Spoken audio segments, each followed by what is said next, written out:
Let's pay homage to the lineage gurus.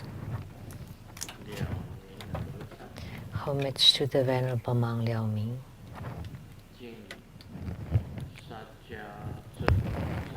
Homage to Master Sakya Zhengkong.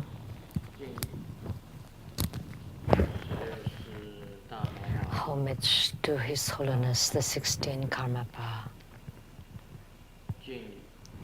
And homage to Master Dukden Tarji.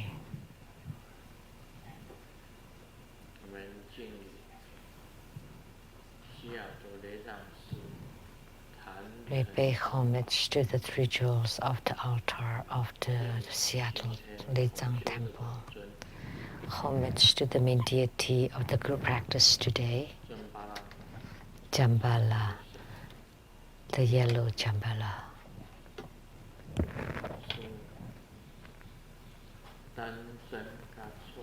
Simu Tanchen Katso. All Dhamma masters, Dhamma educators, Dhamma teachers, Dhamma lecturers, Dhamma assistants, directors of temples and chapters, and our disciples present here and over the internet, our participating VIPs. There are only 3 of them.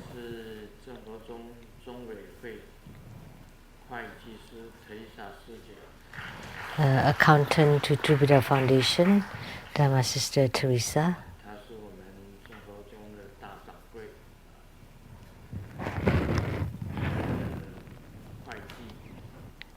She's the accountant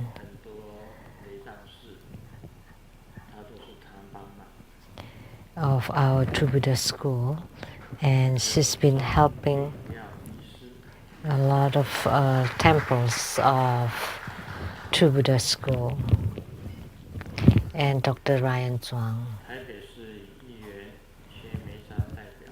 and the rep of the council person from Taipei City.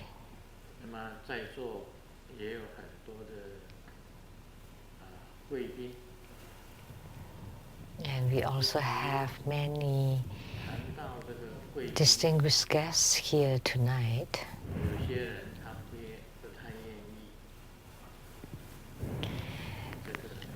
Some people don't want to register their names on the list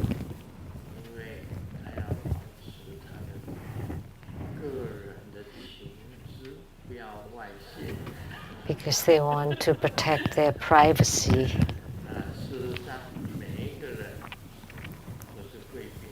But actually, everyone is a VIP. There are many good spiritual cultivators here. The true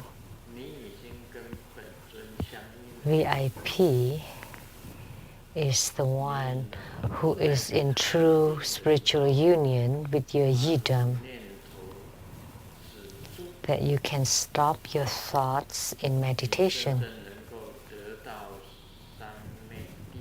and you can gain the true samadhi. Then that would be the most precious, distinguished guest.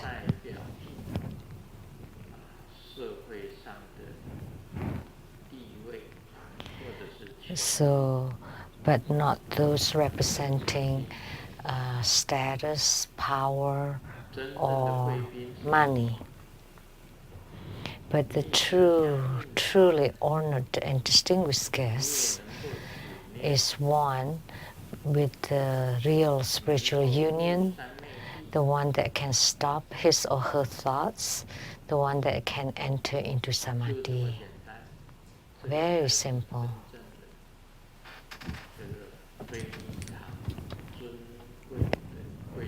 And they would be the very precious VIPs, honored and distinguished guests. So sometimes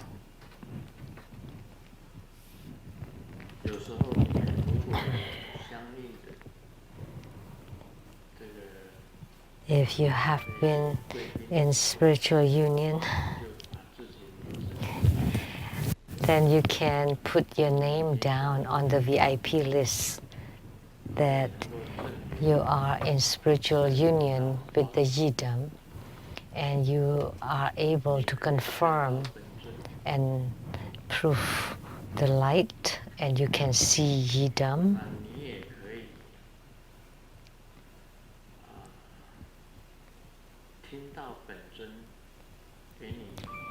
And that you can hear the Yidam telling you Dharma teachings. But please remember, but it's not chaotic things. That you need to remember that you're in the innate, natural state that you can have total self-mastery. Then that would be true spiritual union, and you can experience or prove the bliss, emptiness, and clear light.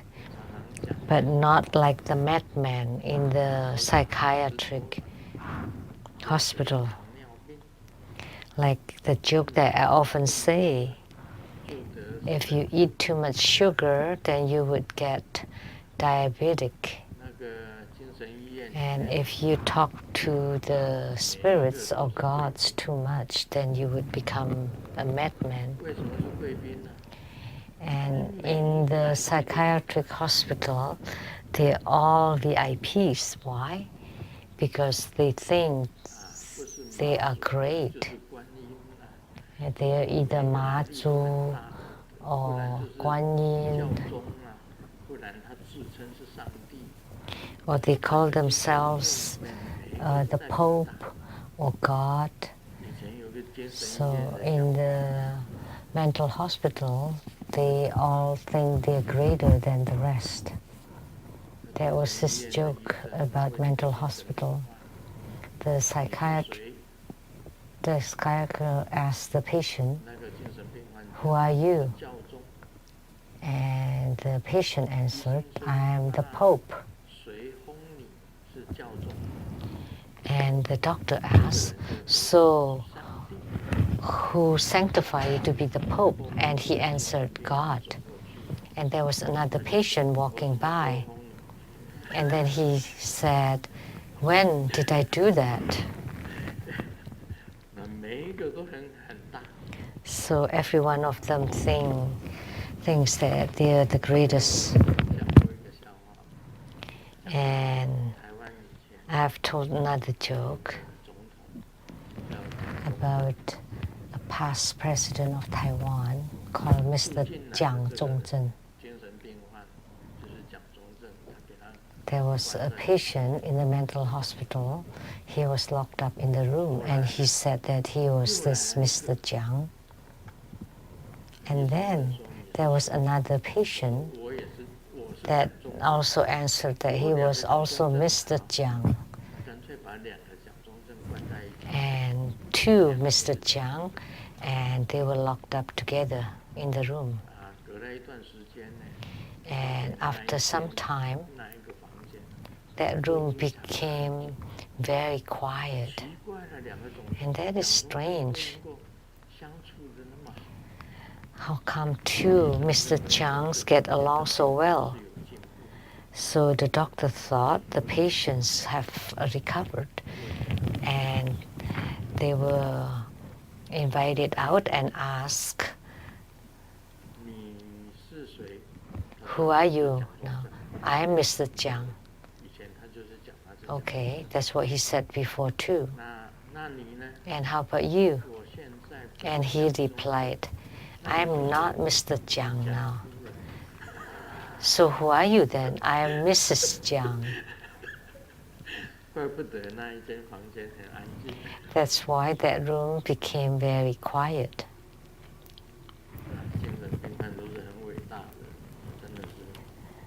So the mad people always think they're the greatest.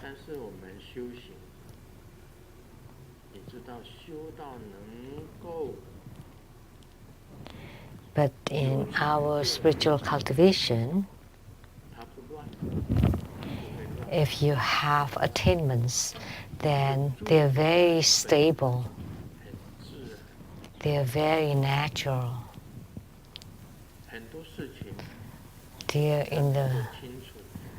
They're very clear about lots of things. And they're always happy.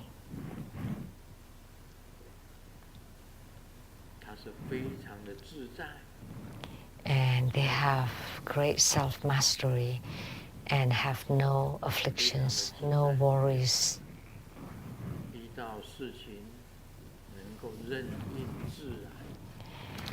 And whatever they encounter, they can just go with the flow and be very natural. Only then one would be considered having true attainment.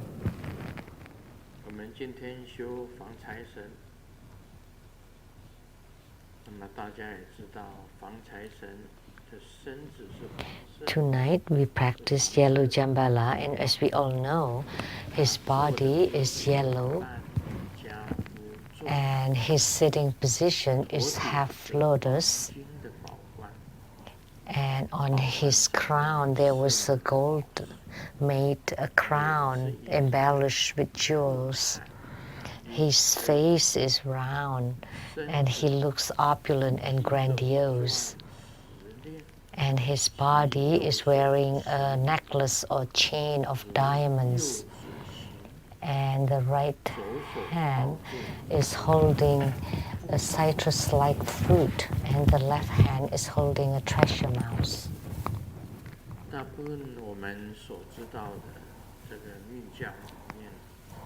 In Tantrayana, there are many wealth deity practices, like the yellow Jambala, white Jambala, green Jambala, black Jambala, and also red Jambala.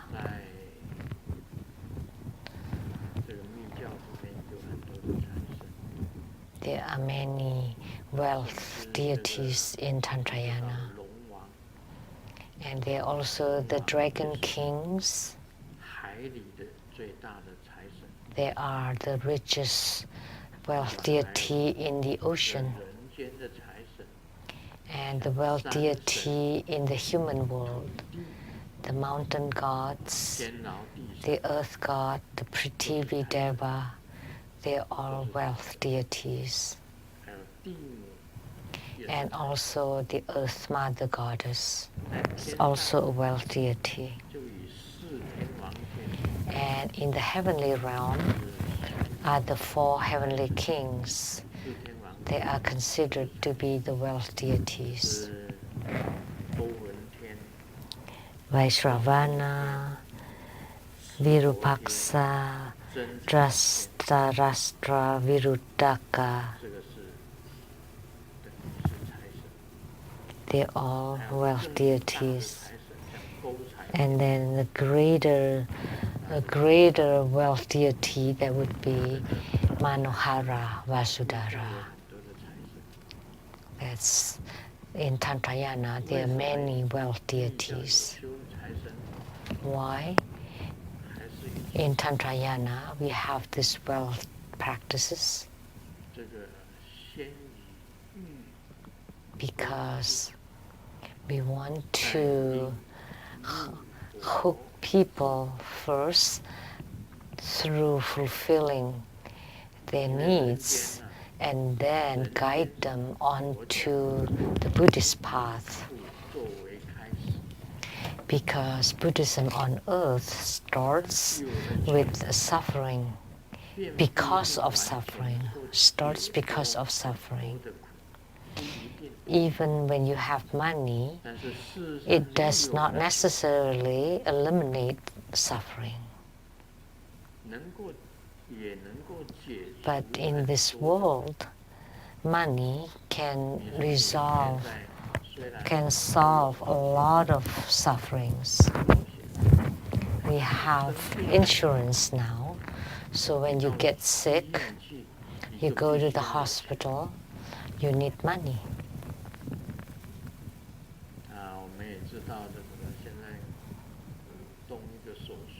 We know that we need money for surgery, for hospitalization, or if you have emergency, you call an ambulance. So when the ambulance comes and then gets you to the hospital, it's not free. You have to pay for it.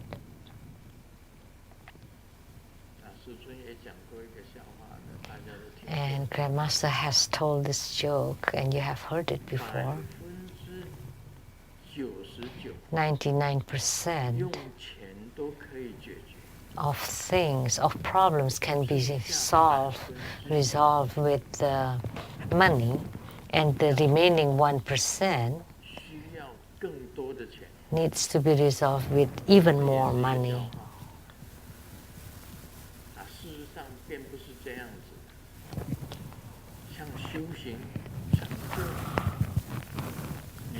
In reality, like a true attainment in your spiritual cultivation cannot be bought with money. Doesn't matter whether you're rich or poor. You can have attainment in your spiritual cultivation.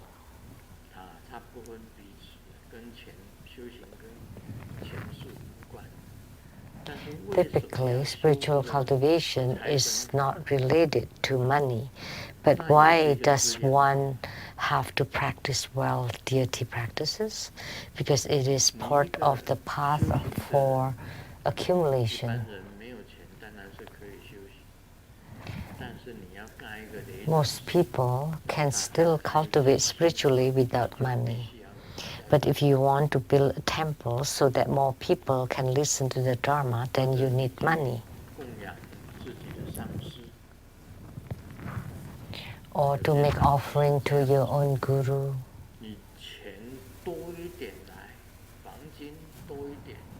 Like there are some gurus that would say, give me more gold. In the ancient past, they used gold.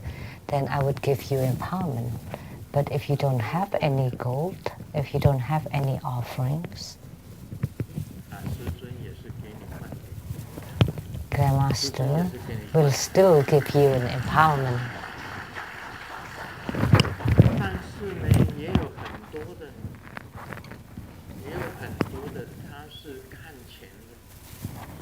But there are also many masters and gurus nowadays that still put great importance on money, and it's difficult to obtain empowerment from there. So in the Tantric tradition, Drokmi Lotsa in Tibet,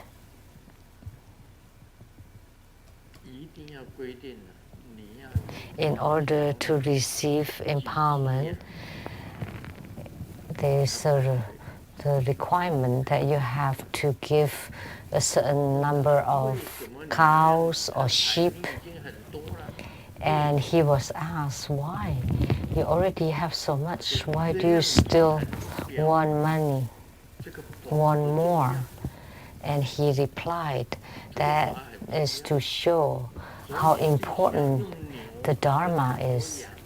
That's why you have to offer lots of cows and sheep, or even you give all of your belongings in order to get the empowerment, to show how precious the Dharma is. You cannot be too casual about it.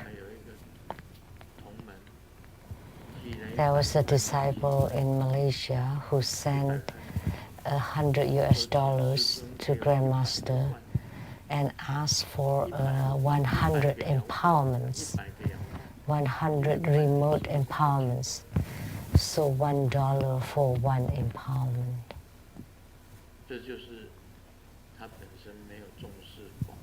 That means he does not treasure the Dharma. He did not cherish the Dharma.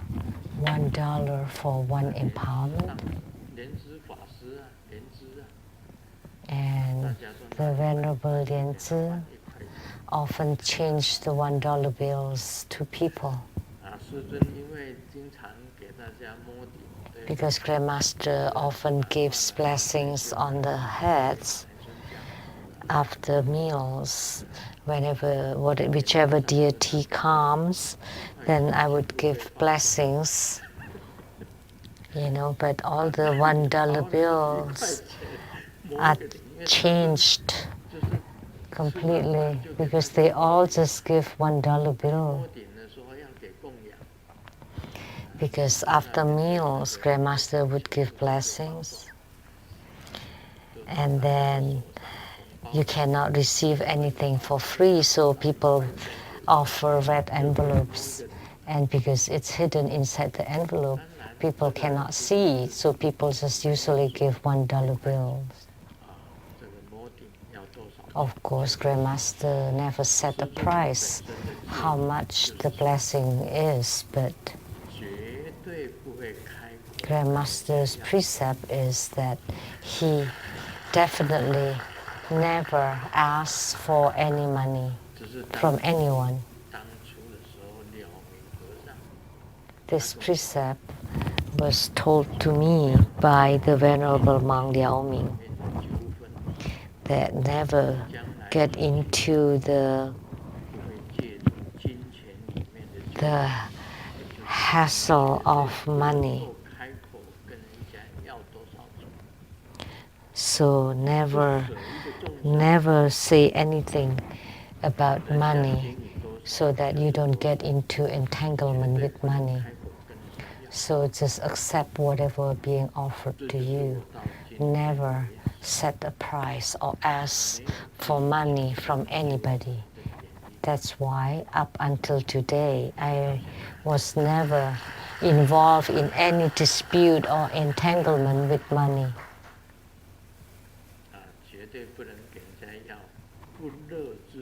Never ever ask for anything more than they are willing to give.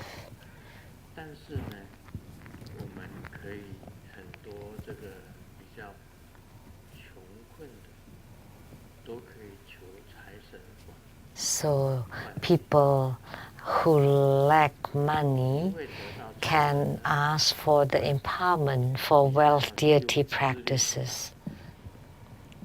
And you also have to practice the path of accumulation. And what is the path of accumulation? You practice your good fortune and your virtues. By having virtues, then you would gain good fortunes. Once you have virtues, then you have the affinity to meet a true and good guru or teacher. If you often do good and perform charity, then you create good affinity with many people. Then you would be able to attain or to obtain riches from the crowd. That means you have the good fortune, you have the merits. Once you have such affinity, then the World Deity would be able to bestow upon you the wealth and riches. And this is called the path of accumulation. Even for poor people, they are able to practice the path of accumulation, not just for the rich people.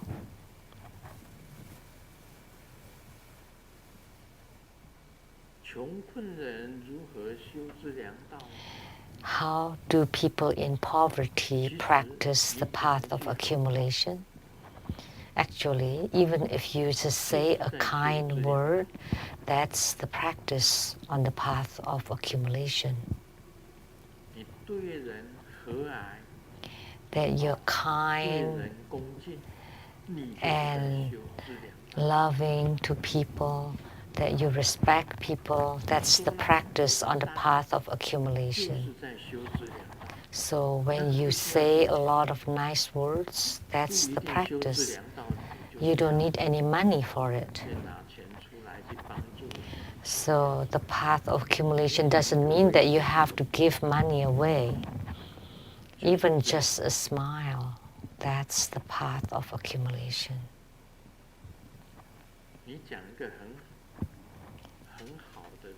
Or you say nice, kind words, that's also the path of accumulation. Or you give good advice, that's also.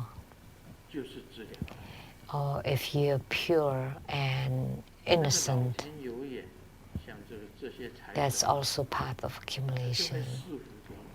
The heavens would know, like the world deities would know, and they would bestow riches upon you. And by performing one tantric practice, that's also the path of accumulation. By doing the practice, it would move the hearts of heavens, and then they would bestow naturally upon you. In the past, I lived in Ballard. I just immigrated to United States.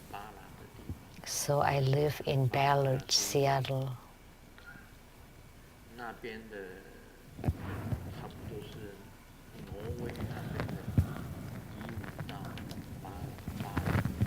Most Norwegian immigrants live in that area called Ballard. When I just got to the US, I wrote articles, so that's all I could do. And I submitted to the Seattle newspaper, Chinese newspaper, and I got $4. The first money I earned in the United States.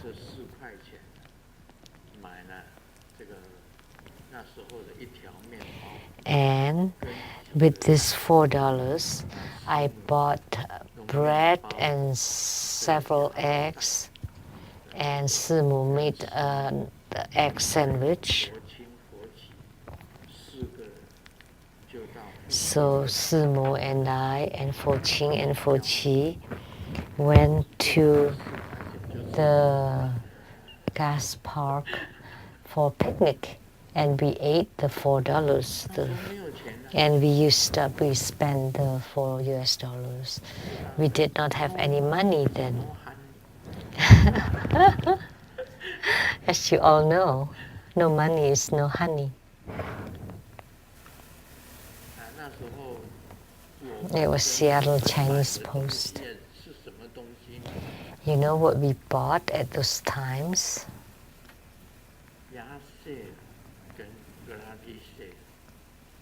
We only bought at yard sales and garage sales. It was cold in winter. I never turned on any heater. I just closed tight the doors and the windows, but there's still cold air seeping in. Then what did we do? So we took some blankets. So on top of their jackets, they also used the blankets, and we bought them for $1 each. So we lived like a refugee. All the things that we bought are at the yard sales and garage sales. All used ones. Yeah, in America we have yard sales and garage sales. So we lived in poverty.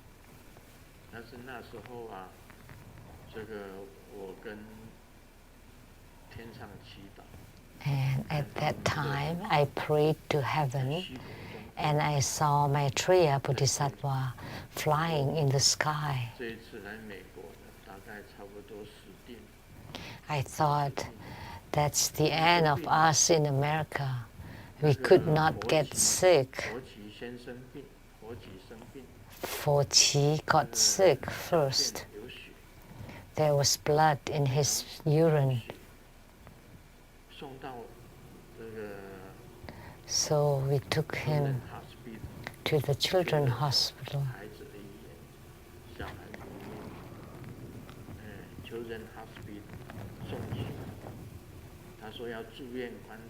We got him there, and they said that he had to be hospitalized and to observe him for a week, and they charged $600 a night. And I said, oh, let's go home. And then the next one is, let's go back to Taiwan. Because $600 a night, we were thinking about going back to Taiwan. Because I had a disciple who's a doctor. At that time, I didn't have many disciples at all. So we thought at that time, let's just go back to Taiwan. Here we had no friends and no relations. And staying in the hospital for one night, we have to pay $600. Oh my gosh. And we only paid $1 for a blanket. So it's impossible for us. So we got back, but the good thing, there was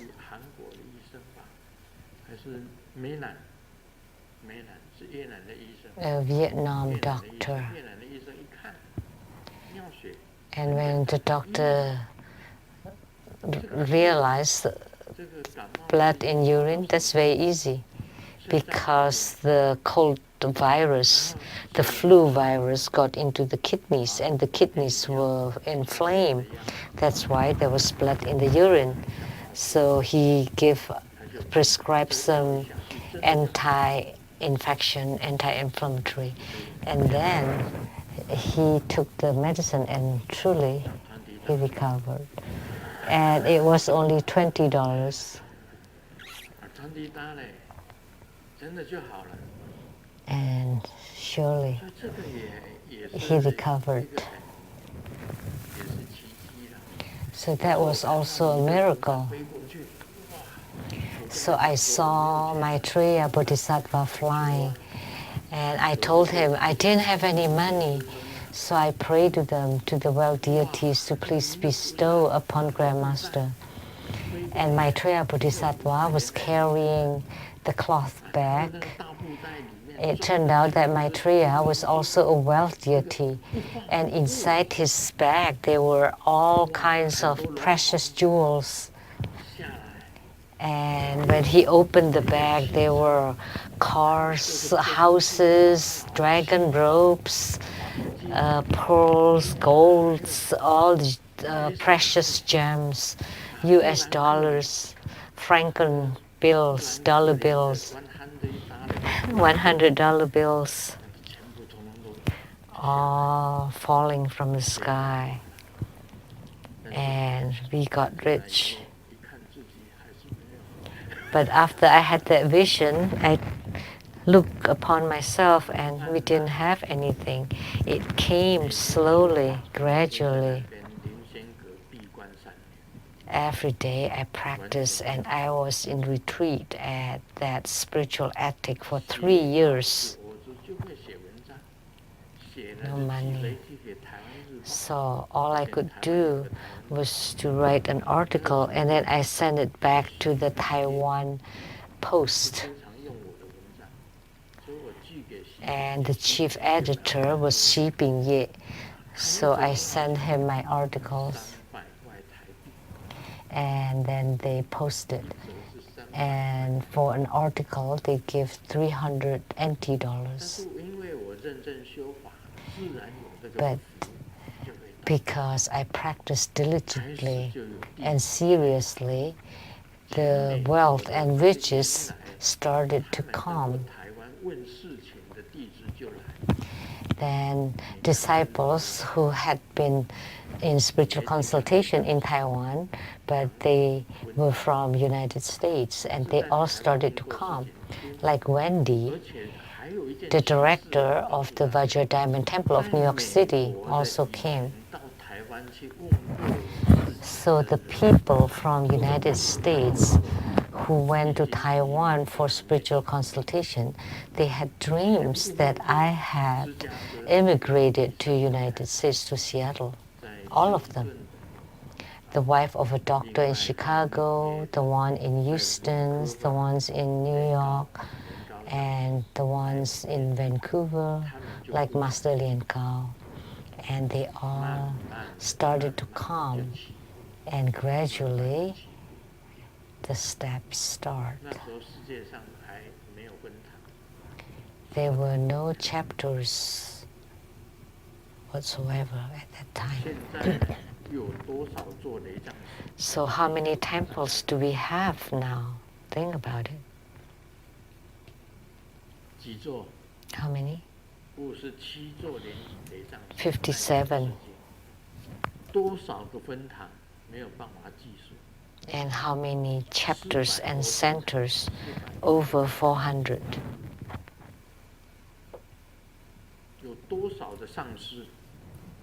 And how many Vajra masters? Over 120 masters. And how many venerables?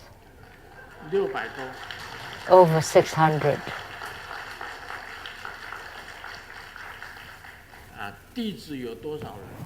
And how many disciples?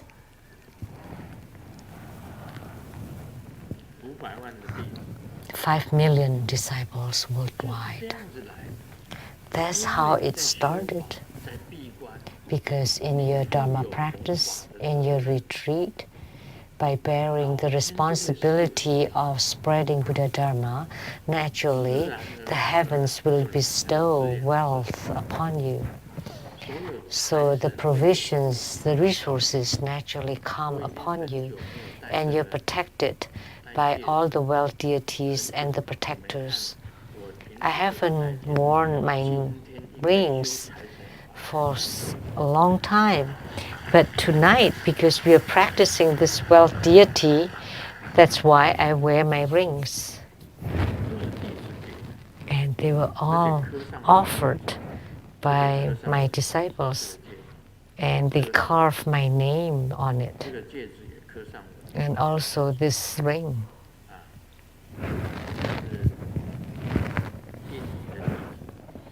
This was offered or given by the disciples from Indonesia, the ones who are related to the Indonesian president.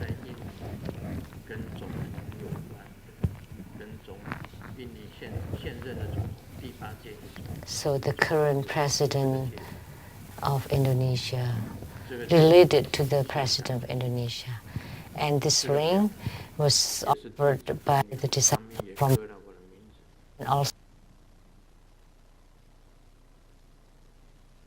offered by disciples.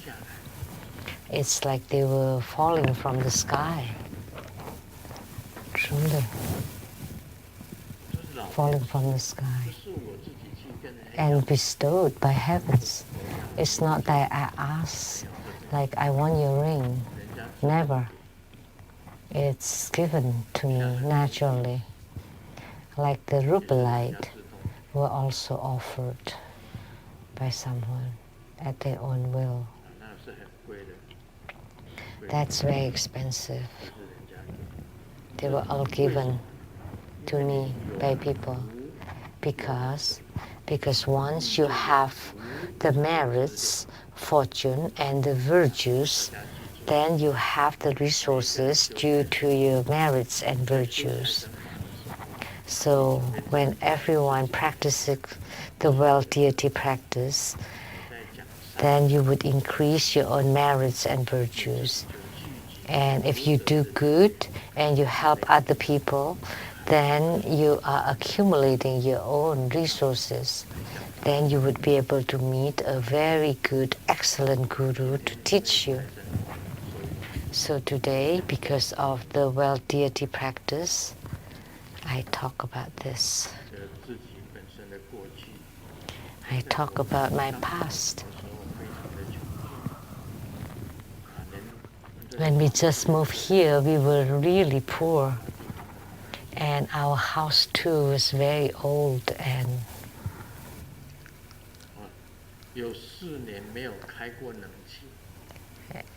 very old.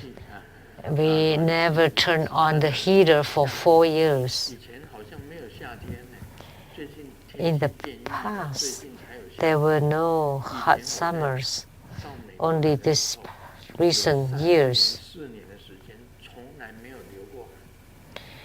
There were 3 to 4 years when I just moved here, I never sweat.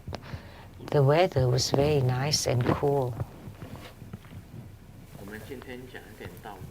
Now let's talk a little bit about Lamdre. The standard of upholding or maintaining. So the samaya actually is the upholding or maintaining, divided into 4.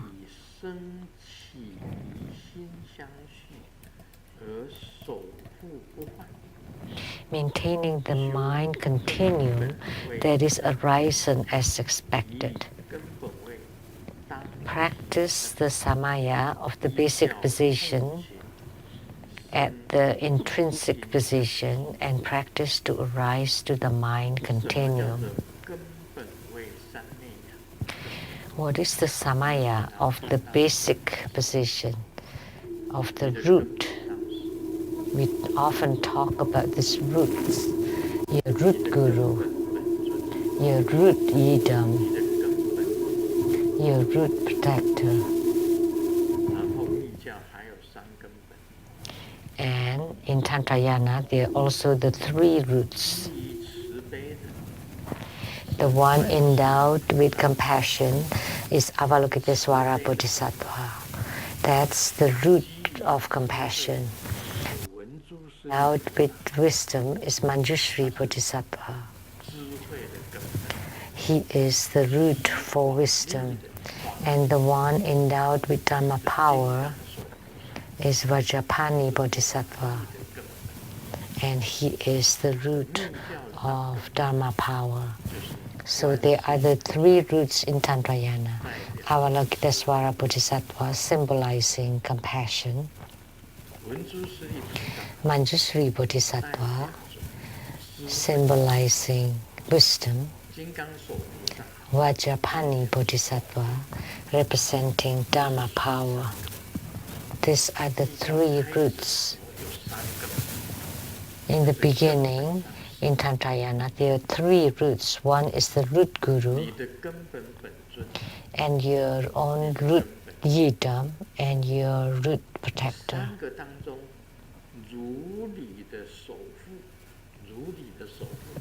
So you uphold these 3 roots.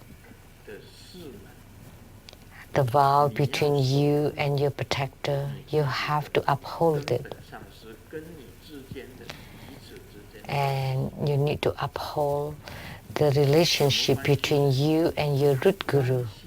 And what kind of relationship? Not too close and not too far. Very simple.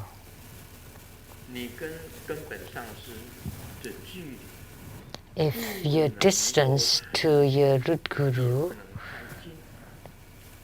cannot be too far and also cannot be too close, there's the saying, if you're too close to your root guru, it's as if you're being burned by the fire. But if you're too far, you wouldn't be able to get the light. But it does not represent the physical distance. That's not the point. It represents your respect toward your root guru.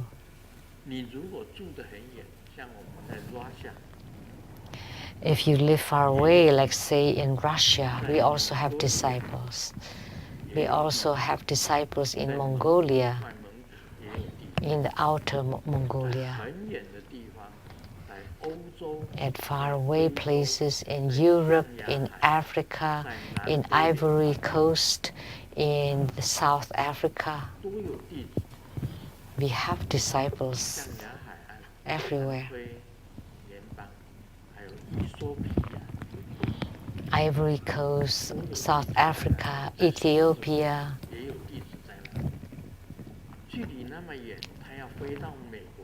And Lion country, and they're very far, so it's very difficult to come and meet Grandmaster.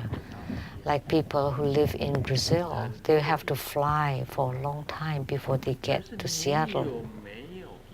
Many disciples far away. But do you follow the rules when you do your practice? Are you mindful of your root guru? Do you respect your root guru? Because the source of the Dharma comes from the root guru. All the Dharma comes from the root guru. I have transmitted over 200 deity yogas. So every time when you do your practice, are you mindful of your own root guru? Like before Grandmaster gives a Dharma teaching, I always pay homage to the Venerable Mang Liao Ming, to Master Sakya Zeng Kong, to His Holiness the 16th Karmapa, and to Master Thupten Dorje. Why do I always have to recite those? That's called the upholding, maintaining the mind continuum that is arisen as expected. Because your lineage comes from there. So for the grand ceremony this year, I will take out a lineage item. And that was bestowed by Master Thupten Dorje to Grandmaster as a lineage item. And they are Varahi and Vajrapani, and they were made from clay. And they were made by Ganzu Rinpoche. And my Gelug lineage came from the Ganzu Rinpoche from Mongolia, who transmitted to Thupten Dali.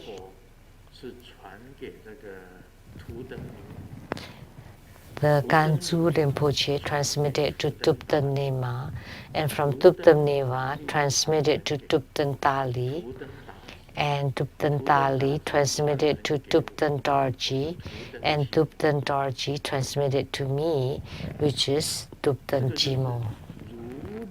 Who is Thupten Jimo? This is maintaining the mind continuum that is arising as expected.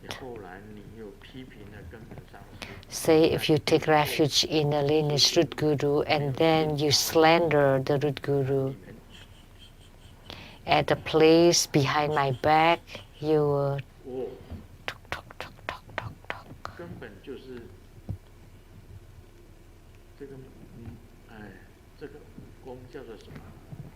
What do you call this? Spreading the words.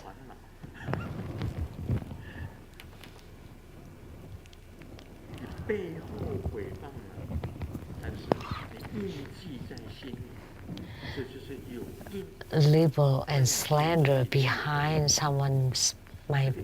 the guru's back, then you are imprinting that marks in your mind, in your heart, it will not go away, then it would become a cause and also a result, and you are violating samaya. And you think that Grandmaster does not know, but you know yourself. Chinese always say that they are gods above our head. And not only that, because you already imprinted on in your mind, in your heart, you have breached the samaya. So violating the samaya is not being recorded by the gods that, oh, today you slander your root guru, you slander your yidam, you slander your protector. No, it's not that. It's not that. But once you say it, once you think it, already imprinted in your heart, then you have violated the samaya. That in the future you have to suffer the retribution. Then there's cause and effect. That's the karma. And it's called the mark inside your heart, inside your mind. That's why you don't have attainments in your spiritual cultivation, because you don't believe in your lineage root guru. It's already imprinted in your heart, so there's no use in your spiritual cultivation. Practice the samaya of the root at the intrinsic position, and you cannot violate the continuum, which is the lineage. You could never breach the lineage.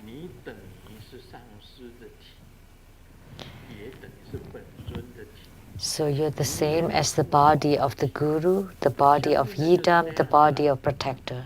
And that's how it is when you're in spiritual union. If you're in spiritual union with the root guru, then you are the body of the root guru. If you're in spiritual union with yidam, then you are the body of the yidam. That's why I often say, Amitabha Buddha is my mother, Golden Mother is my mother, my brothers. My brother is Siddhigarbha Bodhisattva. My wife is Dakini.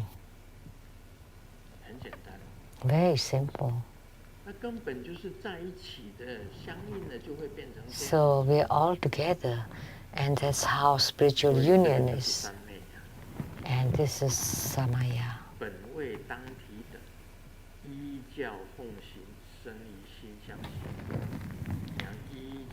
So practice to arise to the mind continuum, and you have to practice according to the teachings. Every time Sakyamuni Buddha gives a Dharma teaching, afterward the disciples would say, we will practice according to the teachings, never to violate the samayas.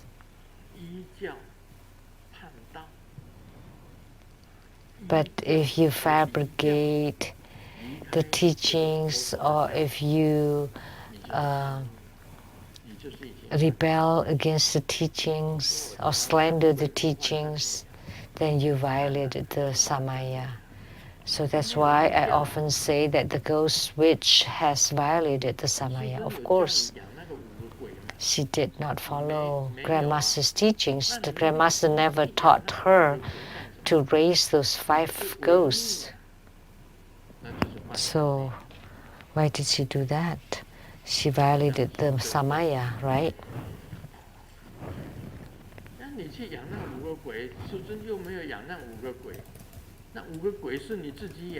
So Grandmaster never raised any ghosts. So you do that at your own will. And she tried to elevate them to become like a big, great gods.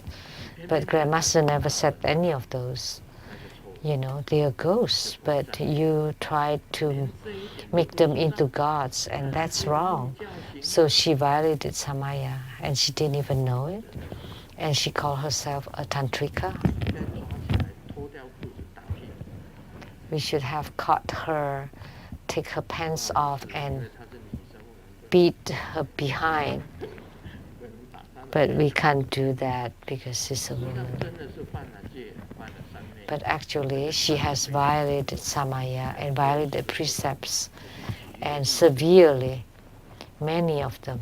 That was just an example. I did not know that she enshrined and worshipped these 5 ghosts before. And that was not part of the lineage. Where did these 5 ghosts come from? She made it herself. That's why we call her the ghost witch.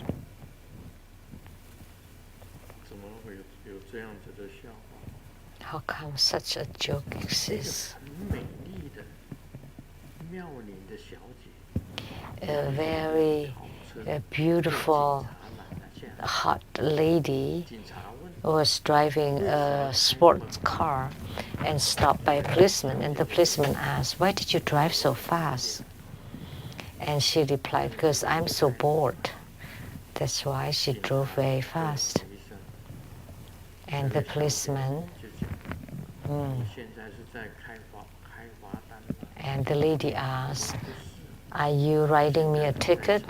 "No, I'm writing down my phone number for you." Because the lady was beautiful. Let me tell you where the Samaya is. The car was speeding.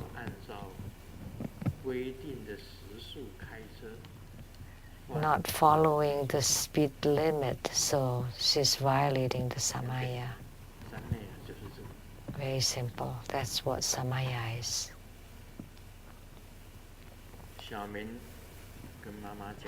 Xiaomin told his mom, "If I got 100 in my exam,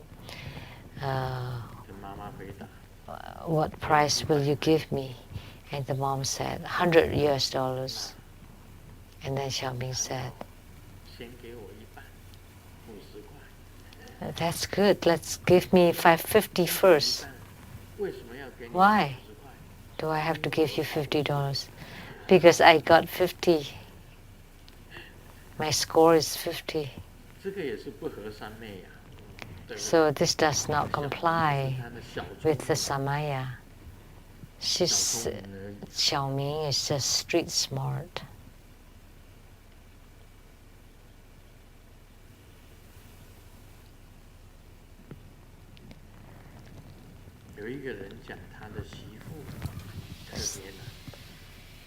Someone was saying that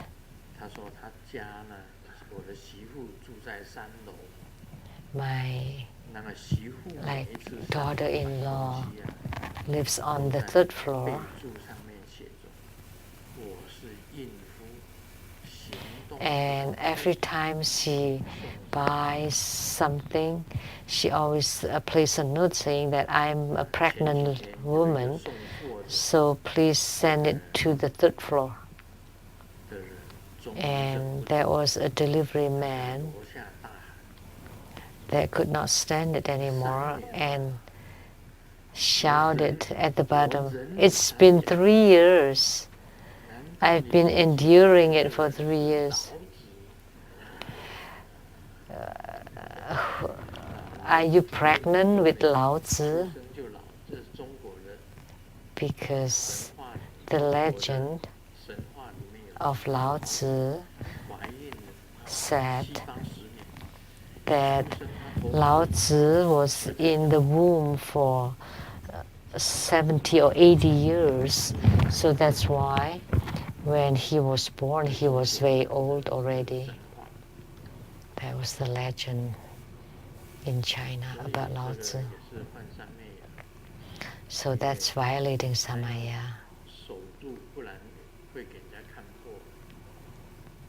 Otherwise, people can see it through. Someone is selling watermelon, and the boss said,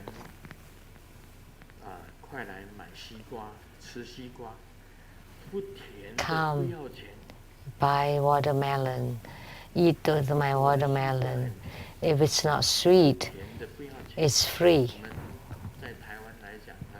In Taiwan, the watermelon sellers would cut it already for tasting, for free, for samples. And there was a pedestrian that's very thirsty. And he said, I want one that's not sweet, because the one that's not sweet is free.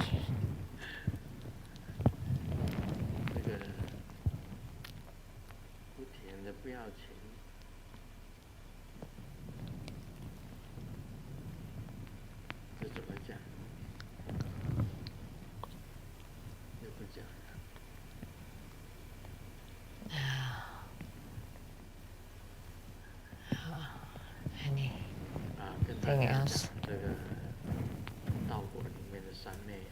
So, the Samaya written in Lamdre, there are many of them. But in our Dharma practice, first we should revere the three roots. The root guru who transmitted the Dharma upon you. And in the future, that you want to go to the city of your yidam, that's the root yidam. And third, in your spiritual cultivation path, the one that you have to protect yourself, and that's your root protector, so that you have no hindrances and no obstructions, and you can practice at will. And that's the protector. And these are the three roots in Tantrayana or Mani Padme Hum.